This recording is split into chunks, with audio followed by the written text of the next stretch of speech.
आइए सुनते हैं सोमवार व्रत कथा।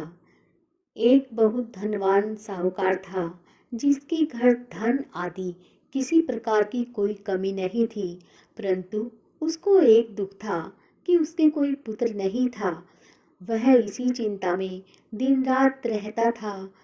वह पुत्र की कामना के लिए सोमवार को शिव जी का व्रत और पूजन भी किया करता था तथा सायंकाल को शिव मंदिर में जाकर शिव जी के श्री विग्रह के सामने दीपक जलाया करता था। उसके इस भक्ति भाव को देखकर एक समय माता पार्वती जी ने भगवान शिव जी महाराज जी से कहा, महाराज, यह साहूकार आपका अनन्य भक्त है और सदैव आपका व्रत पूरी श्रद्धा के साथ करता है। इसकी मनोकामना तो पूर्ण करनी ही चाहिए। शिव जी ने कहा, हे पार्वती, यह संसार कर्म क्षेत्र है।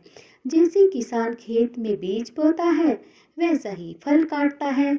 उसी तरह इस संसार में जो जैसा कर्म करते हैं, वैसा ही फल भोगते हैं। पार्वती जी ने अत्यंत आग्रह से कहा, महाराज, जब यह आपका अनन्य भक्त है और इसको यदि किसी प्रकार का दुख है, तो उसको अवश्य दूर करना चाहिए, क्योंकि आप सदैव अपने भक्तों पर दयालु होते हैं और उनके दुख दूर करते हैं। यदि आप ऐसा नहीं करेंगे तो मनुष्य का आपकी सेवा और व्रत से विश्वास उठ जाएगा, फिर वो क्यों करेंगे। पार्वती जी का ऐसा आग्रह देख शिवजी महाराज कहने लगे, हे पार्वती, इसके कोई पुत्र नहीं है। इसी चिंता में यह अति दुखी रहता है।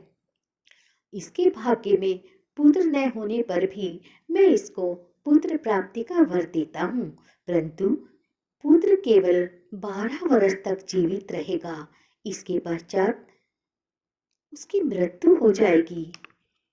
इससे अधिक मैं इसके लिए कुछ और नहीं कर सकता। यह सब बातें साहूकार सुन रहा था।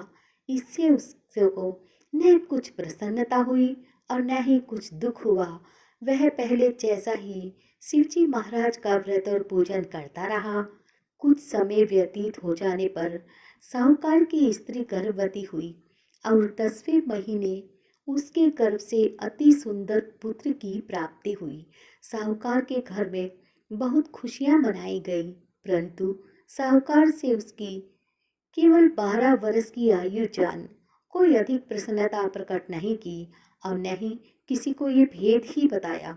जब वह बालक 11 वर्ष का हो गया, तो बालक की माता ने उसके पिता से उसके विवाह आदि के लिए कहा, तो वह साहूकार कहने लगा, अभी मैं इसका विवाह नहीं करूंगा, अपने पुत्र को काशी पढ़ने के लिए भेजूंगा। फिर साहूकार ने अपने साले अर्थात बालक के मामा को बुला उसको बहुत सा धन देकर कहा कि तुम इस बालक को काशी जी पढ़ने के लिए ले जाओ और रास्ते में जिस स्थान पर भी जाओ यह करते जाओ और ब्राह्मणों को भोजन कराते जाओ। वह दोनों मामा भांजे यज्ञ करते और ब्राह्मणों को भोजन कराते जा रहे थे। रास्ते में उनको एक शहर दिखाई पड़ा। उस शहर में राजा की कन्या का विवाह था और दूसरे राजा का लड़का जो विवाह कराने के लिए आया था, बारात लेकर, वह एक आंख से काना था। उसके पिता को इस बात की बड़ी चिंता थी कि कहीं वर को देख कन्या के माता पिता विवाह में किसी प्रकार की अड़चन पैदा ना कर दें। इस कारण जब उसने अति सुंदर सेठ के लड़के को देखा, तो मन में विचार किया कि क्यों ना दरवाजे के समय इस लड़के से वर का काम चलाया जाए।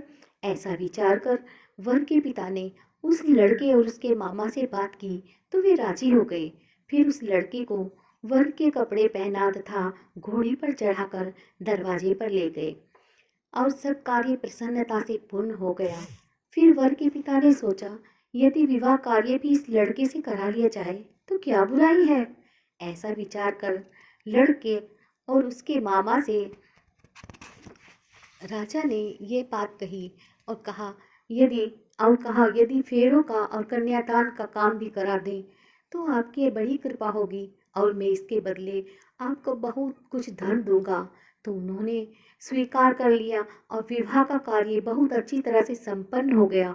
परंतु जिस समय लड़का जाने लगा तो उसने राजकुमारी की चुंदड़ी के पल्ले पर लिख दिया था कि तेरा विवाह मेरे साथ हुआ है, परंतु जिस राजकुमार के साथ तुमको भेजेंगे वह एक आंख से काना है और मैं काशी जी में पढ़ने जा रहा हूँ।